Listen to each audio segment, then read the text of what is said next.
Well, hi again, everyone. Welcome into Unanchored Boston. Another great show brought to you, as always, by Cold Springs RV, your destination for all things camping and where? We're in New Hampshire, of course. And by the great George Gray at George Gray's Lexington Toyota, 409 Mass Ave in Lexington. George Gray will be your friend for life. And speaking about great, we have one of the greatest guests we've ever had in this show. And I'm giving this, before we even open out, just one syllable, Sean. One of the greatest guests we've ever had. And Lobel, you handle the intro, so take it away. Well, thanks, Lynchy, and we welcome Sean McDonough. And I unabashedly would say not only the most versatile, but probably the finest sports broadcaster that ever come out of this area, and that includes a lot of people. Sean has really elevated himself to, he can do anything.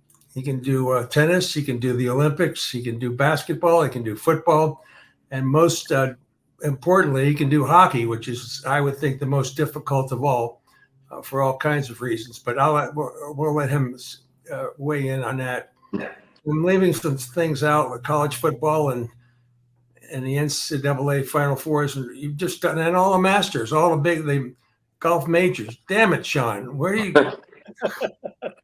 You guys knew me when I was young. Remember that? That was I do remember when you were young, but you've become what we all wanted to be. You know, at the pinnacle of your profession, and the best profession there could possibly be, unless you're curing cancer.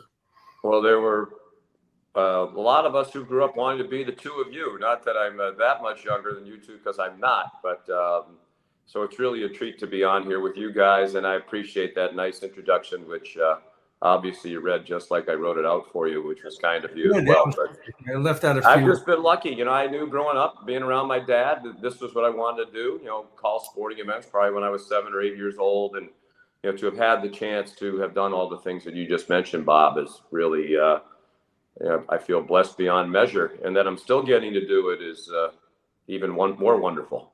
Yeah. I think you're getting to do it more. That's what I think. I think people are realizing what a terrific talent you are, and I think the versatility, there are just so many things. I was Saturday, I was listening to a Red Sox game for a change because of the Mookie Betts in town. Mookie Betts did more for the Red Sox this season than any one player on any team that came into town. He was the show, and he did more to draw attention to the local baseball club, and in not a necessarily positive way, but we'll get to your comments in a bit. But I'm listening to the radio coming home from Granite Lakes after playing another, round of golf, and I'm listening to McDonough and Castiglione on the radio, and I'm trying to listen to Sean, and I'm trying to say what makes Sean so good, and it has to die. And you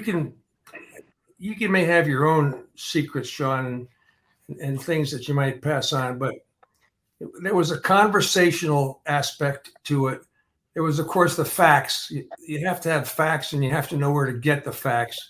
You have to have them at your disposal. You have to be organized. You have to be prepared. But there was also the I don't know how to put it. It was a straightforward, dynamic presentation, pace. I guess that was it. Tempo and pace, which was so important. That's the thing that I recognize more than anything, is I'm going from stoplight to stoplight in Quincy. The pace of the broadcast, and it was measured. It was like a musical presentation. And I've always thought that, and I'll shut up, Lynn. It's the longest introduction I've ever heard in the history. Well, I think that you used a key word, Bob. I think a lot of play-by-play is pace and rhythm and flow and timing. And it's actually changed this year in baseball because, baseball used to drag on forever and there was no pitch clock, and you had all kinds of time to tell stories or be conversational with Joe or Will Fleming or Lou Merlone or whoever else we're on there with. And, you could bust each other's chops and tell long stories. And, now you can't, because the pitches are coming every 10 or 15 seconds. We still have the drop-ins we have to get in for all of our great advertisers. So that needs to be prioritized. So actually the pace of doing baseball has changed. And I complained forever about how slow baseball was and how long the games were. And there was just so much time when there was nothing going on. But now I'd kind of like to go back to the happy medium a little bit, because baseball has now almost become this rapid fire sport where, here's the pitch, ball one, here's the pitch, ball two. He's got an 8-game hitting streak, ball three, which it never used to be before. So I think that's the key to as important a thing for any play-by-play person is the timing and the rhythm. You mentioned the preparation. That is really important as well. That's really probably the most important thing. But there's a certain rhythm and flow to play-by-play. It's like paint. It's like being an artist. You're painting a picture, you're erasing that picture with another picture, and then you're erasing that picture with another picture. That to me was always the way that I would describe how play-by-play works. And it's so different, radio versus TV. The radio games on WEI for the Red Sox, people used to say to me when I was doing almost all TV, and still am doing mostly TV, TV must be so easy. You don't have to describe anything if you don't want to. Whereas, on the radio, you have to describe everything. And there's some truth to that, and it's part of the fun of radio is you really do have to paint the pictures, as they like to say in that cliche. But, on the radio, you're also in charge of your own destiny. You can talk about whatever you want to talk about in whatever order you want to talk about it in and describe things your own way. On TV, a lot of it is you're just putting captions on pictures, right? The producers and directors put pictures on the screen, and you guys know because you've done it. And then you're basically putting the hopefully appropriate caption on the picture. So they're quite a bit different. They're each fun and challenging in their own way. You used a great word there, preparation. Jerry Remy, if he told me this once, he told me this 50 times. Of all the guys I've ever worked with, nobody has been more prepared than Sean McDonough. And I think that's pretty good compliment, don't you? Well, it's a great compliment, especially coming from him, because as you guys know, Jerry got to the park about 1 o'clock every day for a 7 o'clock game and was in the clubhouse and talking to everybody, and, had all kinds of information. But I do think it's the most important thing. And it's funny, I'm sitting here after I'm done with you guys, I'm going to jump on a conference call with the South Carolina football coaches for my football game this weekend. And so, we don't just show up and wait. This is my chart from a North Carolina game last year with offense and defense and all this. It's 95% of it never gets on the air, but it's kind of the defense against when it's 42-3, and you can't just keep saying 1st and 10, 2nd and 5. That was a nice catch. Our part of our job is to tell the people watching about the players and the coaches and make them take an interest in them as people. A lot of people who are going to watch this football game doing this weekend most people probably never heard of anybody on either team. So it's not like when you do the NFL and everybody knows who these players are and they're really just kind of tuning in to watch the game. In college sports, a lot of it is kind of humanizing these people as well. So the preparation is the most important part of it. And that'll probably be the biggest thing that makes me not want to do it anymore. When I get tired of doing that, then I'll stop, because you're cheating. You're cheating the people you work with, you're cheating the audience, and you're cheating yourself, because if you don't prepare as hard as you can, then you're not going to be as good as you can be. Are you still a fan? Less. Are you still a fan of the Red Sox? It's a great question. I'm less of a fan than I used to be, and I remember, being around my dad, who didn't have much fan in him, thinking, how can you just go to the game and watch it and not, sort of be emotionally invested in it? And then, when you're around as long as we all have been, some of that goes out the window. Obviously I grew up cheering for all of the local teams, and I still do for the most part. But as you do this long enough, you get to make friends, and the people part of it becomes who you cheer for. Like David Quinn, was the BU coach and New York Ranger coach, is the San Jose Sharks coach now. He's one of my closest friends. Remember, I could play golf with him yesterday, and so I become a San Jose Shark fan. I'm not allowed to say this in New England, but John Harbaugh is one of my best friends. So I'm a Baltimore Raven fan, although I have to be delicate about that around here. But I think as you get older, the fan part of it becomes the friendships that you make and the people who you're close to, and you want to see them win. We just had a great moment this weekend. Megan Kang, from Rockland, is a member at Boston Golf Club where I play. She just won her first LPGA Tour event at, I think, 25 years old. So all of us down there were super excited for her. So those are the things that get my rooting interest involved. What were you when you talked about Mookie Betts this weekend? Were you being the fan? Were you being the announcer, or were you being both? That's another really good question. I would say that was both, and probably more the fan part of me. As soon as I heard they had made that trade, this isn't revisionist history. I thought that's just about the stupidest thing I've ever heard in my life. And in the interim since then, nothing has happened to change my mind. And I guess, Bob, what kind of drove it home this weekend was watching him play again in person after not having had that pleasure for quite a while. But watching him play for 3 days in a row and just seeing what a great baseball player in every way that he is, and how much fun he is to watch, never mind the positive impact that he has on his team, and how he does it with a smile on his face. I mean, he's everything you'd want in a player on your team. And those guys are very hard to find, players of that caliber who come with the rest of the intangibles too. So to move on from that is still unfathomable to me. We can debate whether he would have stayed or not, and what the truth of that is. I'm not sure anybody involved in that has ever really fully said it one way or the other. Mookie seemed to suggest before the first game, when he did his press thing Friday, that he basically said, "Go ask the Red Sox," right? So I think he was trying to say, I would have stayed if they wanted me to, and then they made the right deal. And as the three of us all know, have you ever heard of somebody who didn't stay when he got offered the most money? I mean, in any sport, not just the Red Sox, but not just Boston, but usually the team that offers the guy the most money is the team that winds up with him. So I think if the Red Sox had been willing to do that, he would still be here, but they weren't, and they had their reasons, and we go on. But it was really painful to watch him play against them this weekend and be reminded of how great he is. Have we come full circle with the days of Carlton Fisk not getting his contract sent out and postmarked by the right date, and then same thing with Fred Lynn and Burleson and all these trades, and then Red Sox went from a superstar team to just an average team with the Glenn Hoffmans of the world and the Dave Stapletons of the world. And it looks like we're right back in that sort of same mediocrity era that we had back then. Yeah, I think we are, at least for now. I think they would say, the future's bright and their farm system is rated whatever it's rated.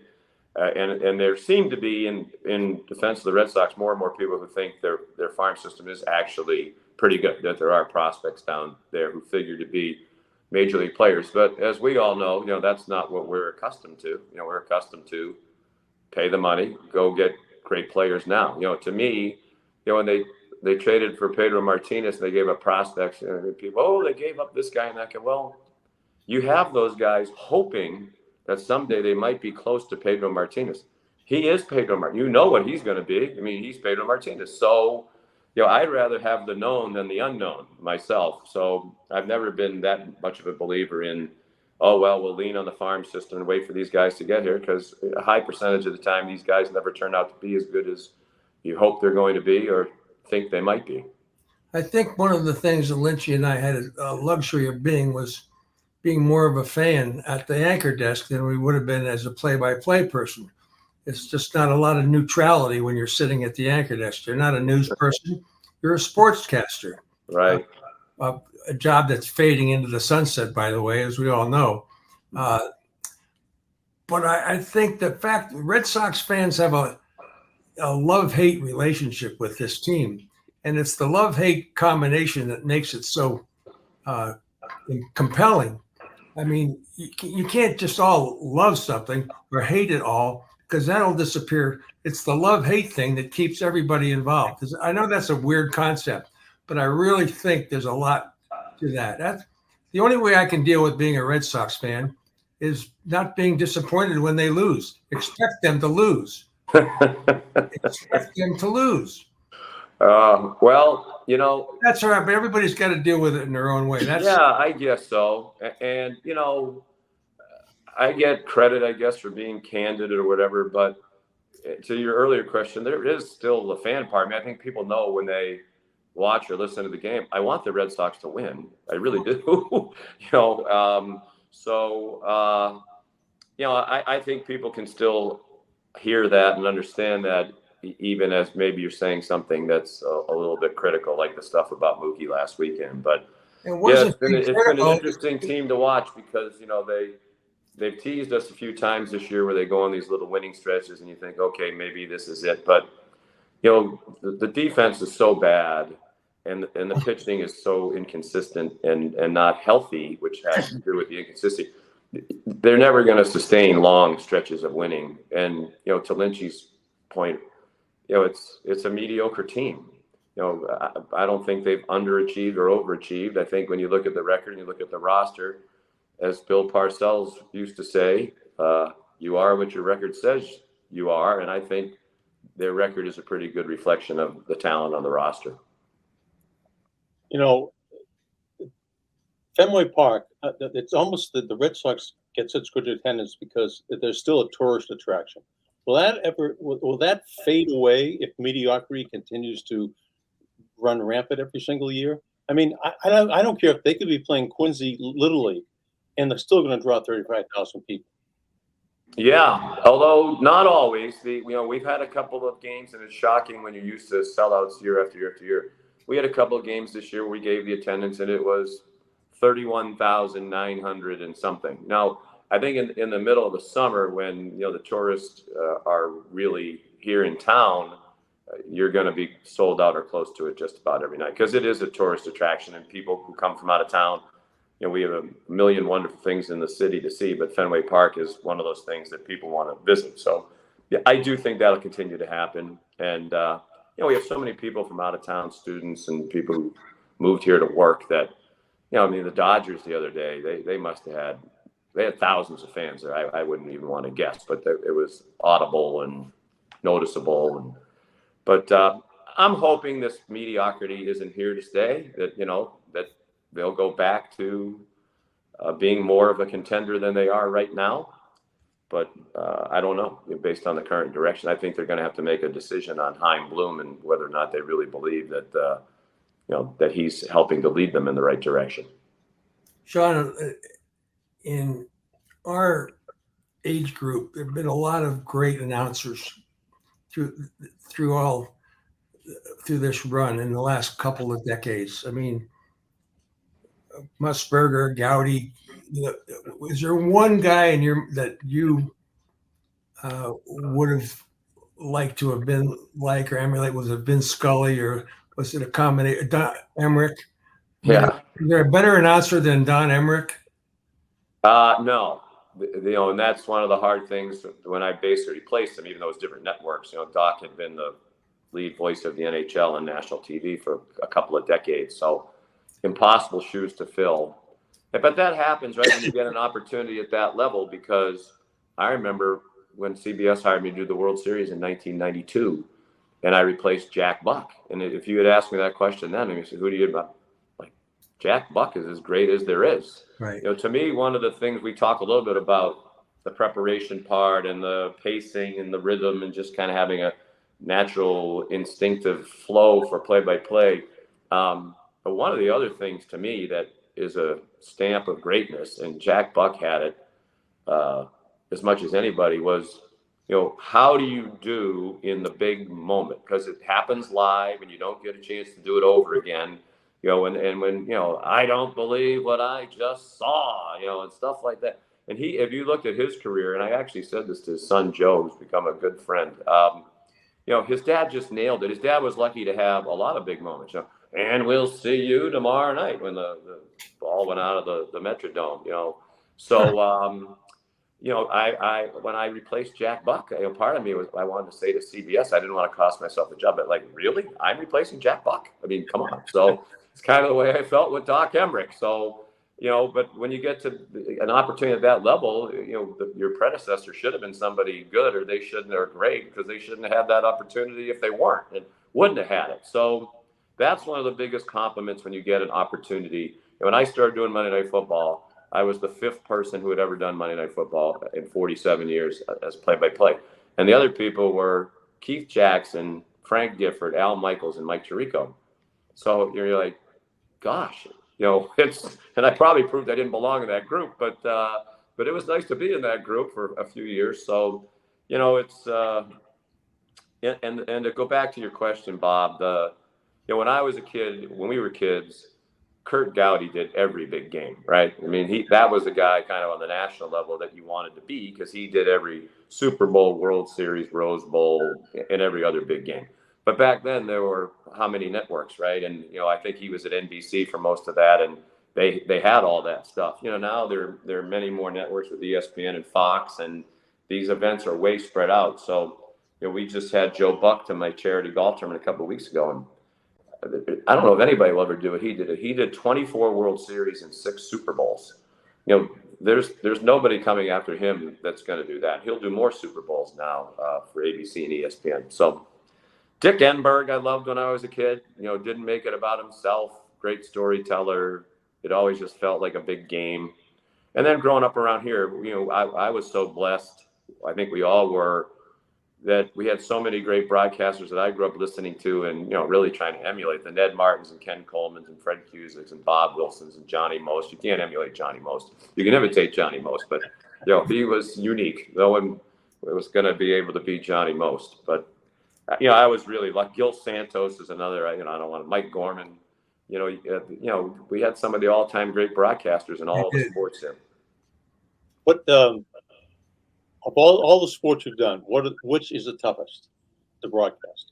Well, I think Bob kind of alluded to it. I would say right now hockey is, and I'm not just saying that, as an excuse if I don't do well.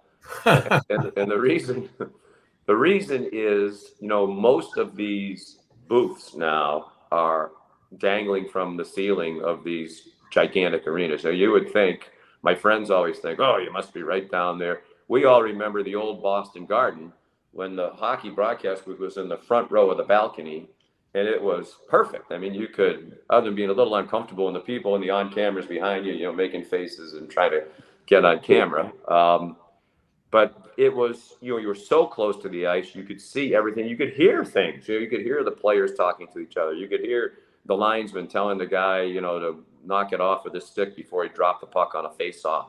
Now in the TD Garden, just by comparison, the ice level, the arena level is on the 3rd floor of the arena, and the broadcast booth is on 9. So it's like being on looking out a 6-story window and trying to describe things that have happened on the sidewalk. So, and the puck is not that big.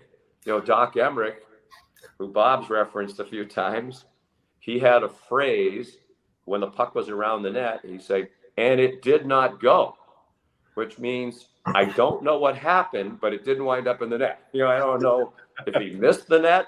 I don't know if it hit the post. I don't know if it grazed the goalie's shoulder or if some defenseman swept it away. And I've decided now, as we head toward my 3rd year of doing this for ABC and ESPN, I need to come up with my own version of, and it did not go, because there are a lot of times I didn't really know what happened and I wasn't really sure how to describe it. And it's better to use a phrase like that doesn't really mean much than to say, nice save, and then you see the replay and the thing was wide by this much and the goalie never touched it. So I wish we were lower in most of these arenas. I was thrilled when we had Vegas and Dallas in the Western Conference Final, because they're actually 2 of the few booths in the arena that are low, that are kind of in the middle of the stands. Our dear friend to all of us, Nate Greenberg, longtime legendary PR man for the Bruins and legendary human being, when they built the new garden, I said, Nate, this used to be the best broadcast league position in the league. And he said, well, these suite holders pay a lot of money, the people who are like on 4 and 5, at the new TV garden now. I said, your TV rights holders pay you a lot of money. And we actually have to see the game. These people are having shrimp and having a glass of wine and talking to each other. Oh, the puck went in? What happened? I missed it. Is there I'll watch the replay in our suite. So people don't care. It's a very long way of complaining about stuff that people really don't care about other than me. You're absolutely right. So you'd be amazed not only how far away they are, but how small some of these booths are too. Like when Ray Ferraro said, when we first started out, he was next to me.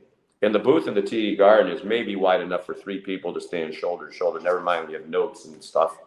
And he said, I actually prefer to be between the benches, down by the penalty box. I said, go. Then I can spread out a little bit too. So, and it's nice to have somebody down there who's actually close enough to see if the puck got deflected or whatever happened. So, but people don't care, which is why I keep talking about it.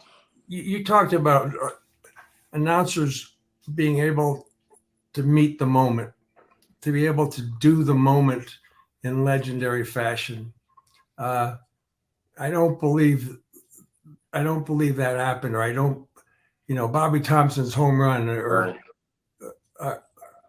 what was yours so far? Let's assume you haven't had yours yet. But was it the first Toronto? So The far, home run in It Toronto? was probably the '92 National League Championship Series, the great Atlanta Braves Pittsburgh Pirates series, which, by the way, I think Tim Wakefield might have been the MVP if Pittsburgh hadn't blown Game 7, because he was great for the Pittsburgh Pirates. But, Atlanta's the favorite. It goes to Game 7. Everybody kind of knew this was the last hurrah for the Pittsburgh Pirates with Jim Leland and Barry Bonds and Van Slyke and those guys, because, they were not going to be able to afford to keep all those guys. And they led 2-0 going to the bottom of the ninth. Doug Drabeck was unbelievable. So was John Smoltz. And then Atlanta rallied for 3 runs in the bottom of the ninth. And Sid Bream scored the winning run with 2 outs. He was safe by 6 inches, and he was one of the slowest guys. I think he had 5 knee operations by that point. And so I screamed, "Save, save." My voice cracked. And I remember thinking, oh, my God, that's the biggest call I'll ever have in my life. And I just mangled it. I mean, my voice squeaked like a 12-year-old. And you guys both know Billy Andrade, the great professional golfer from Rhode Island. Billy lived in Atlanta, still does. His wife's Jody's from Atlanta. They were in the back of the booth at the old Atlanta Fulton County Stadium. So the game ended. We had to do the post-game show. That post-game was most notable for Deion Sanders walking around the Atlanta clubhouse and throwing ice buckets of water onto Tim McCarver, because he was upset about something Tim had said, not that I had said as well. I remember that, right? Oh, yeah, that was the same night. Oh, wow. So we're on for quite a while doing the post-game and the interviews, and then we finally finished. I take the headset off, and I said to Jody and Billy, I think the whole park's empty now. I said, oh, my God, that's the biggest moment I've ever called, and I just squeaked. So I got down to the truck, and people were running up to me and hugging me like, "You totally nailed that. That was the perfect call for that moment." And So I turned around and looked at Billy and Joey like, okay, maybe it wasn't that bad. So, so I think any call like that, it should reflect the moment, right? And that was one of the most astonishing endings in the history of Major League Baseball, one of the greatest games. Steve Hurt, the legendary guy from the Elias Sports Bureau, said you could have made the argument it was the greatest game in baseball history. Major League Baseball Network, I think, did a series called Baseball's Greatest Games, and they said it was number 4 of all time. So, to be there and what we talked about, to just have that, you don't get to do it again. So he's not going to go back to second base and try to come around and score again, so you can get the call right. So that would you got to be in the seat to begin with. You got to be good enough to be in the seat to begin with, and then hope that fortune comes your way at some point, that you'll get an opportunity like that. And that right. No, that's exactly right. And some guys like Jack Buck, it seemed like he had a million of them. I only mentioned a couple, but I could recite several more. When Ozzie Smith hit the home run for the same, "Go crazy, folks, go crazy." He was such a great broadcaster and a great guy. But And Stockton nailed the Fisk home run. Yeah, it made his career. I mean, Al Michaels, right?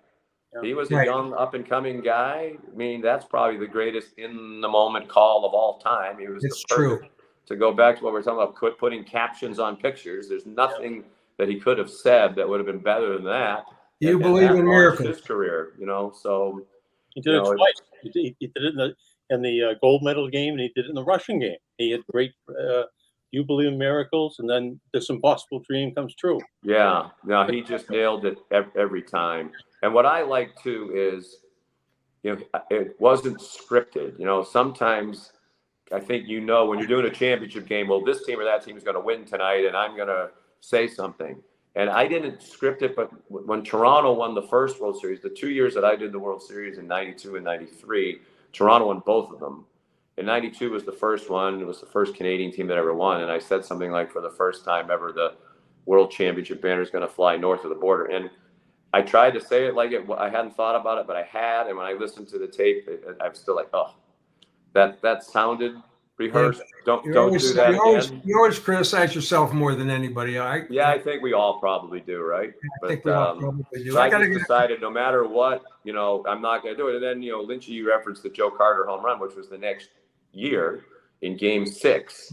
And to the point we were just making about, you got to be lucky, right? At the time, that was only the second time the World Series had ever ended on a home run. The other one was Bill Mazeroski back in 1960. Right. So that I only got to do 2 World Series on national TV because CBS lost the contract after 93. And you had one of those. But, it just call it in the moment and say whatever comes into your head, which is what I did. And it was a much better call, I think, as a result. But you have to trust yourself to do that, right? Sometimes a little easier. I'm going to make sure I get this right. So I'm going to write this down. I can totally see people scripting things too, because they just want to be sure that they, but no, it's got to be natural and it's got to be true. I got to also do a commercial here because we love our sponsors and we just don't have that many. We have to fight for every one of them we have. So one of our biggest and best sponsors is the Cold Springs RV up in Ware, New Hampshire. So we're in this particular case, they've been a great and loyal sponsor, and they have great products. Cold Springs RV, they're making room for the new 2024 models. They must move out of the current inventory of the 2023. So you got a great opportunity to see travel trailers, motorhomes, pop-ups, whatever. The deals are not going to last, but they're there. Labor Day is coming up, so this is a great time to go up and think about your fall camping experiences. Cold Springs RV in Ware, New Hampshire. We have a great question, Sean. Well, I don't know. I think it's a great question. It happens to belong to Lynch, so that's why it makes it a great question. Go online at coldspringsrv.com, coldspringsrv.com. And now the question of the week to Sean McDonough from Mike Lynch. All right, Sean. We always remember, of course, John Madden didn't fly, so he had his Madden cruiser drove him around. So Cold Springs RV, we're trying to convince them to build a Lobel cruiser that we can take around, maybe. So we throw this out to all our guests. We're going to give you the Lobel cruiser for a week, and you can drive cross country in it.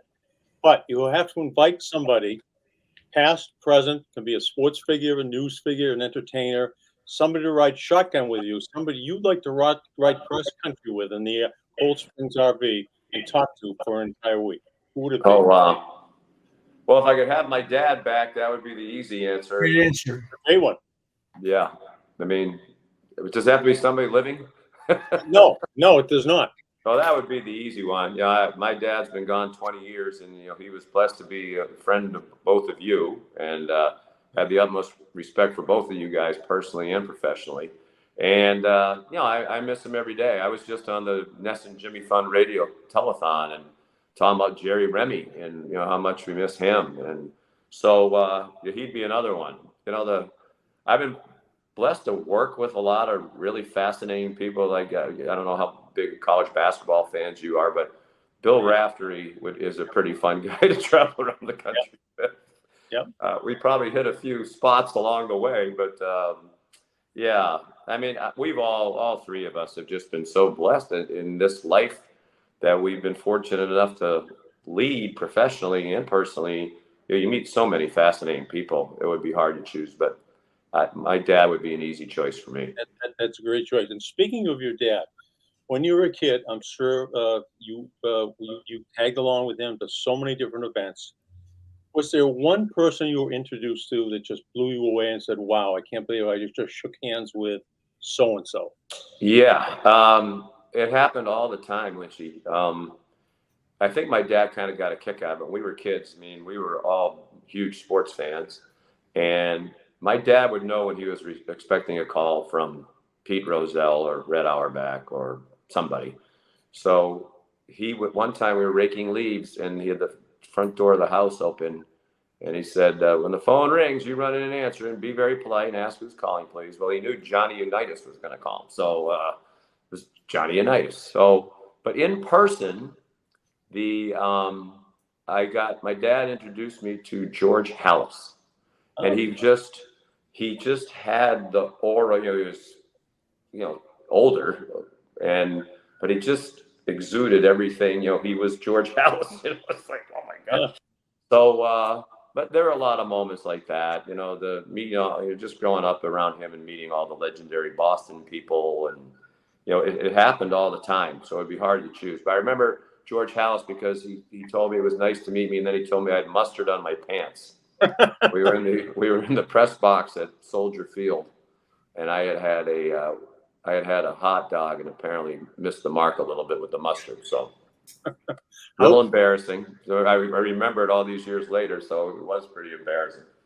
How about picking up the phone, but pick up on that Johnny Unitas phone call? Did you actually answer the phone that day? Oh yeah. Oh, we were very polite. Yeah, who's calling, please? Johnny Unitas. It's when my dad died. I mean, one of the phone call I remember the most was from Al Davis, and I was at my parents' house down in Hingham, and we're all in shock, and people are coming and going, and somebody came to whatever room I was in and said, Al Davis is on the phone, and he'd like to talk to you. So what I remember is he was so emotional, and Sid Gilman, the legendary coach, and had died a week before my dad. I'm pretty sure it was something like that. And he said, like almost sobbing on the phone, Sid Gilman and your father in the same week, two of the pillars of my life. And I was so touched by it. I was also kind of thinking, you're supposed to be consoling me, but my dad had a lot of friends who, as you guys know, and sometimes he got criticized for being too close to the people he covered, but he didn't give two craps about that, as you guys know. Absolutely. The Red Auerbachs and Bill Parcells and the Al Davises. He had fascinating friends. Speaking of, I called up Bill Parcells when your dad died, and Bill was down in Dallas, and I asked if we could just get a couple of thoughts, like everybody did when your dad passed away. And Parcells wept like a baby. He wept like a child. Well, he told us that he wasn't going to come to the funeral because for that reason, that he was like so emotional. He exactly right. And I still have the cassette tape, which we never used because he couldn't even utter a sentence or a word. He was so upset and so distraught. And they were really, really, really close. One time I went to a charity golf thing with them down in Connecticut. Was when Bill was here, and so he had the big Cadillac, and my dad was in the front with him, and I'm sitting in the back seat thinking this is really cool. And they were both baseball. Bill is a big baseball fan, right. And they would say like the 1953 Detroit Tigers starting nine, go. And Parcells would say it was this guy at third and then shortstop. No, that was 1954. No, it wasn't. That's BS. No. Then it was Sean called the Globe. I guess probably before Google and all that, right? So I kept bothering the poor kid who was answering the desk at the Globe. Can you look up the baseball encyclopedia? Who was the second baseman for the Cardinals in 1957 or So and it was 3.5 hours, and I was like, could we do anything else? Could you guys maybe talk about football? I'd love to listen to you guys talk about something else other than baseball trivia for 3.5 hours. But yeah, they were great pals.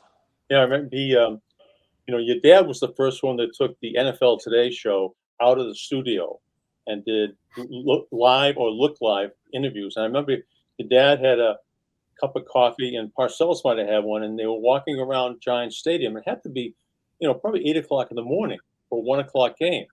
And it was great because it was one of those walk and talk, the cameraman's walking backwards. And it was really the first time that it wasn't, perfect lighting, perfect hair, perfect jacket. It was Willie is what it was. Right. Well, if anything, the McDonoughs are not cosmetically correct to be on the TV. Like, you handsome anchor people. Your sisters, you better not. My Not sisters you there, are beautiful. because your As a matter of fact, sisters are an upset. you guys know my sisters, and nobody can believe we actually come from the same gene pool. But and I remember when my dad started on TV. It was kind of by accident, and he was really the first information man. I think CBS brought him to be on the old NFL Today with Brent and the other guys, and Brent told me the story. And he was just going to come on and talk about something he had written for one segment, and Brent said. But he knew so much about what was going on. He'd say things like, oh, by the way, that quarterback's not going to play today. And if they lose, that coach is going to get fired and blah, blah, blah, whatever. I'm just making up examples. And Brent said, like, everything he said turned out to be true. So why don't we invite him back next week for another segment? And then it became the thing, So he was the forerunner to all the Chris Mortensen and Adam Schefter and Peter Gammons in baseball and all these other people. And when my dad died, Peter King reached out to me and said, when I got on TV, the first person I called was your dad to thank him, because if this wasn't a success, they probably would have said, you know what, we tried that, and it's not really an idea that's going to work. But because it did work, now all of us have this opportunity. The only reason my dad did it was for the money. He didn't, he had no interest in being a TV person at all. But, I was about to go to college. I'm the oldest of five. There's a lot more tuitions to pay. God loved the Globe. We loved the Globe, but he wasn't awash in cash just working at the Globe. It's probably why he liked you guys. You guys probably gave him $50 when he came on your Sunday night show, and it helped the cause. It helped him buy a couple of top flights or Titleists or something. So he was the most influential person I know in the media in Boston of all times, and that was good and bad both, because he took sides. Oh yeah. The thing about Will that was neutral. He took no, he didn't like vanilla. Sides means you had to pick the side that Will was on, or you're dead. Yeah, and I might have actually been victimized by that once or twice. Well, I was going to. You know what? I'm really glad you brought that up, because I was kind of going down that road, but I wasn't quite sure how far to go down. Yeah. No, I'm. You got fired. I'm reasonably sure I've lost 2 jobs, at least in part, because people involved didn't like my dad or felt like they had to settle the score with my dad. And it's smart, right? Because you could say anything to my dad, he wouldn't care. But if you hurt one of his kids, then okay, good for you. So, I think I probably shouldn't get into too many specifics, but did he help open the door? I mean, absolutely. I'm sure I probably got hired at Nesson less than a year out of Syracuse, because he helped open that door. Once you get there, hopefully you get to earn the right to stay there. But did it help me being Will McDonough's son, especially at the beginning? Sure. But it definitely hurt a couple times too. And that's okay.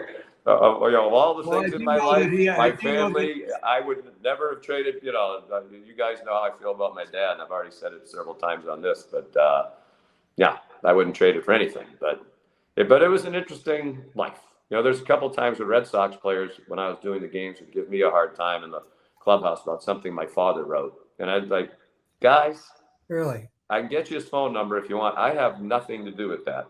Remember, some of the opinions he's written about you, I don't even necessarily agree with. So, if I wanted to say to like Roger Clemens, when my dad called him the Texas con man, if I had a problem with you, I wouldn't yell at Kobe or Corey, right? I would call you, or I would talk to you. So if you have a problem with Will, you know where to get him. And if you don't know where to get him, I can help you get him. So I took some shrapnel over the years from stuff that my dad had written, but that's all right.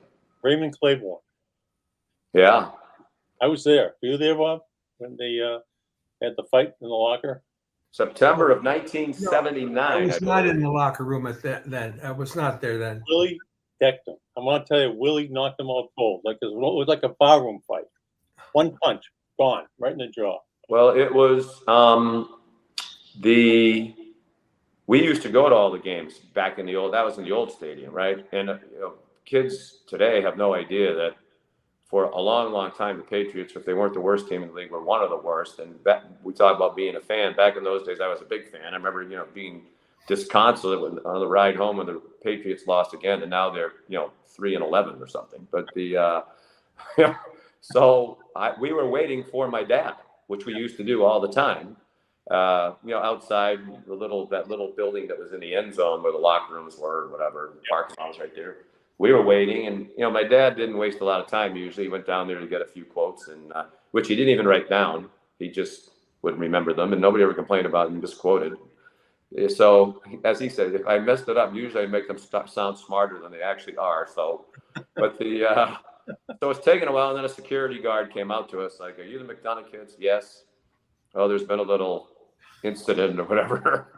So, my dad was getting a little medical attention because Claiborne, you were there, Lynch. He just kind of started it by poking my dad in the eye, and so his eye was red right here. So he wound up, but it was great because I was in high school, and we all remember when we were kids. My father can beat up your father. That was all over your stations. That night, and it was the video to prove it. Never mind, my father can beat up your father. My father can beat up NFL football players. So, so yeah, that was memorable. I went on a tour of colleges. Remember, I think that's when we encountered George Halas, because I was in the Midwest and looking at Notre Dame, and then the Patriots were on Monday Night Football, and we were in the hotel in Green Bay on a Sunday night, and Howard Cosell walked in. And Will McDonough, Larry Holmes wants you. So, I think it was Larry Holmes. I think we had just watched Larry Holmes and Ernie Shavers fight while we were on this trip. But so that was, and when my dad died, that came up a lot when people were writing these or speaking these retrospectives.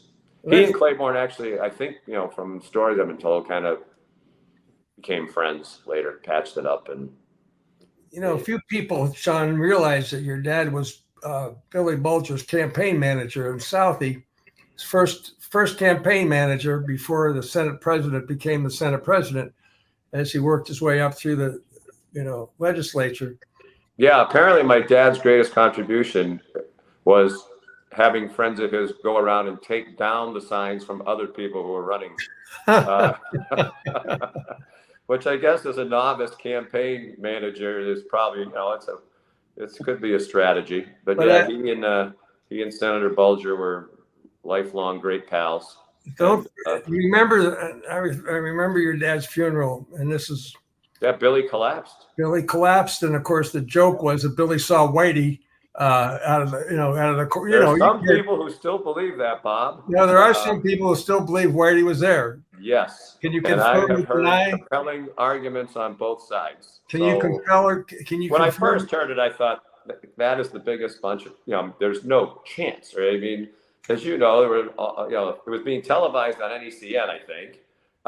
There were police officers everywhere. Every TV station was there. Everybody Whitey would have known from South Boston, grew up around the same time with my dad.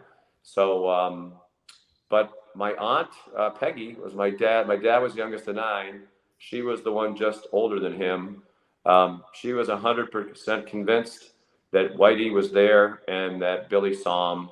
And so I remember thinking, I think at the time he was number 2. He ascended to number 1 on the most wanted list, but he was number 2, I think, behind Osama bin Laden. So I remember saying to Peggy, I mean, this is the last place on earth he would be. But then when he died, he said, when he got caught, he said something along the lines of, "Oh, I was back to Boston a half a dozen times over the years, during my time on the run for things that were personally important to me." It's like, oh, really? Okay. Right. Oh. So I honestly don't know. But Urban legend. But it's an interesting story anyway. It's an interesting story. Yeah. When your dad, Senator Bulger did not say the reason I collapsed is because I just saw Whitey. I can confirm that when we were in the front of the church where the priest gets dressed and trying to make sure that Senator Bulger was okay. There was no mention of, oh my God, did you see Whitey? Did you see Whitey go up to communion? McMullen, wasn't he? What's that? She was sitting right next to Jackie McMullen. Yeah, he was, because they were pallbearers. So they were right in the front of the church. Senator Bulger was in the front row. We on the opposite side of the the entry aisle. I was here and he was over there, and he heard a bang. Well, you were there, and I thought somebody just dropped one of those really heavy, hymnals that we have in the Catholic Church. But it was Senator Bulger, and then I saw a friend of my brother's who's an EMT kind of diving over a couple of pews. I thought, oh, this can't be good. So I went running over there, and he was just upset. He was emotional. It was warm in the church. If you remember, it was about 18 degrees outside, but it was super cold. Week. That's when my dad died. One of the first thoughts I had, because it was unexpected, was where are we going to have the wake and the funeral? Because it's supposed to be 18 degrees for the high for a week. And if we have it at some little Irish funeral home, people aren't going to wait in line. If they do, they're going to freeze to death. So that was an answer to prayer. I said to our family, let's all go home and try to get a couple hours of sleep, and we'll meet in Hingham tomorrow morning. And on the ride down, Rich Creswick and Harry Sinden and Nate Greenberg called me and said, we want to give your family the arena because we think it's going to be the only place in the city big enough for the wake and the funeral. And that's why we had the wake in there. Only your dad could have television on the funeral. Only your dad could have a wake inside the Boston Garden. I mean, he was unique in life and in death. Well, I want to write a book about it because there's so many more stories, like just the 2 or 3 weeks from when he died till all of that stuff. One of our concerns, and Rich Creswick and the garden people did an unbelievable job, was that it was going to be so big and cold and antiseptic and impersonal. But as you remember, they dropped the curtain right down the middle of the garden. And we were on one side with the flowers and the casket, and we could only see about the first 50 people in the line. And then everybody else was on the other side. But they had a bunch of exhibits and tapes that you guys had probably done of the tributes at the different stations. And the line went like this, so people could talk to other people while they were in the line. But we got there early, and we started early because there was already a line. And I think it was Theo and Dr. Charles were among the first people in line. And one of my brothers nudged me and said, look, and there were 2 floral arrangements from the Yankees. One was from the New York Yankees, and one was personally from George Steinbrenner. And the Red Sox had sent one beautiful one. Well, a hour later, here come 2 floral arrangements from the Red Sox.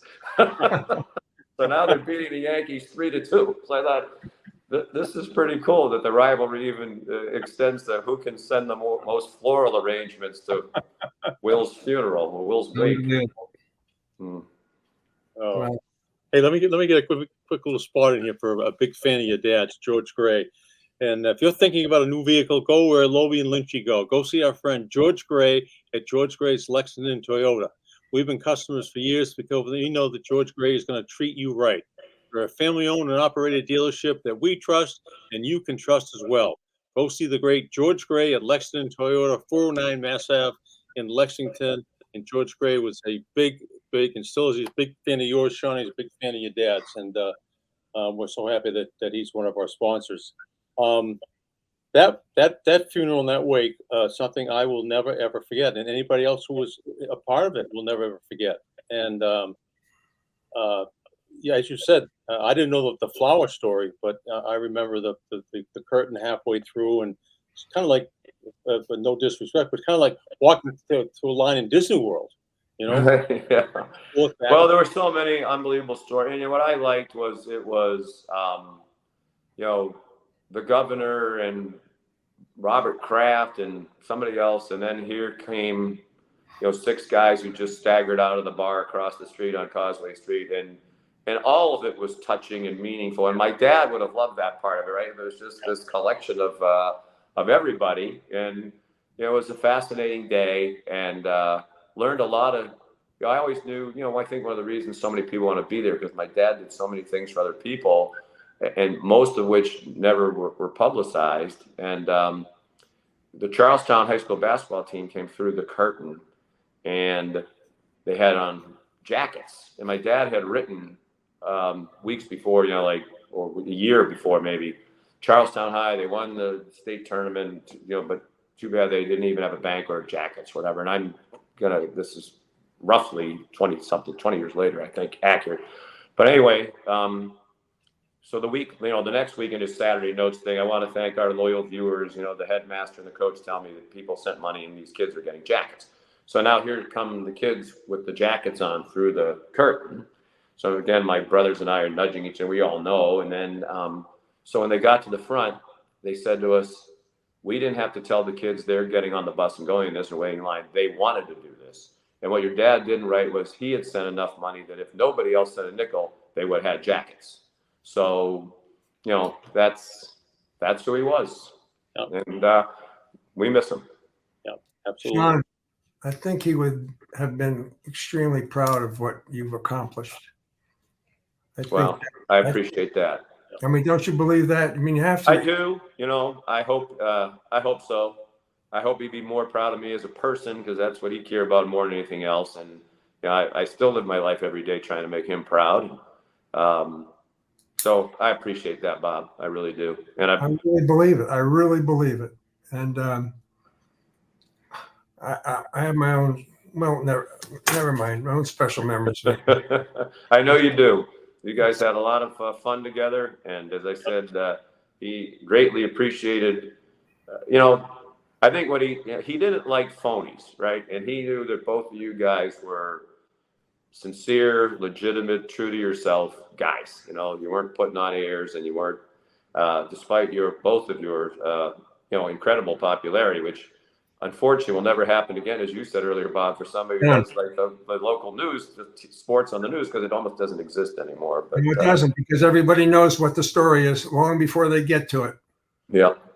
Well, I remember, and I believe you with this guy. I'm supposed to jump on a Zoom call in 4 minutes with the South Carolina football coaches, but we're busy too, Sean. I remember. I know you are. You got to go up and check out those new RVs before they go flying off the shelf. But I remember the first year I did spring training, the Red Sox games, 1988. We went Winter Haven, and I got invited to go to dinner with Alan Miller and Bob Lobel. And I remember we were at some like oyster thing in Lake Alfred, and I'm thinking, I'm out to dinner with Bob Lobel. I have made it. So it's great to see you guys. Who paid for dinner? That's what I want to know. I'm sure BZ. Did Lobel pay? That's what I want to know, Sean. Did Lobel pay? Paid. Okay. Yeah, well, BZ got the bill. Yeah, I'm sure they did.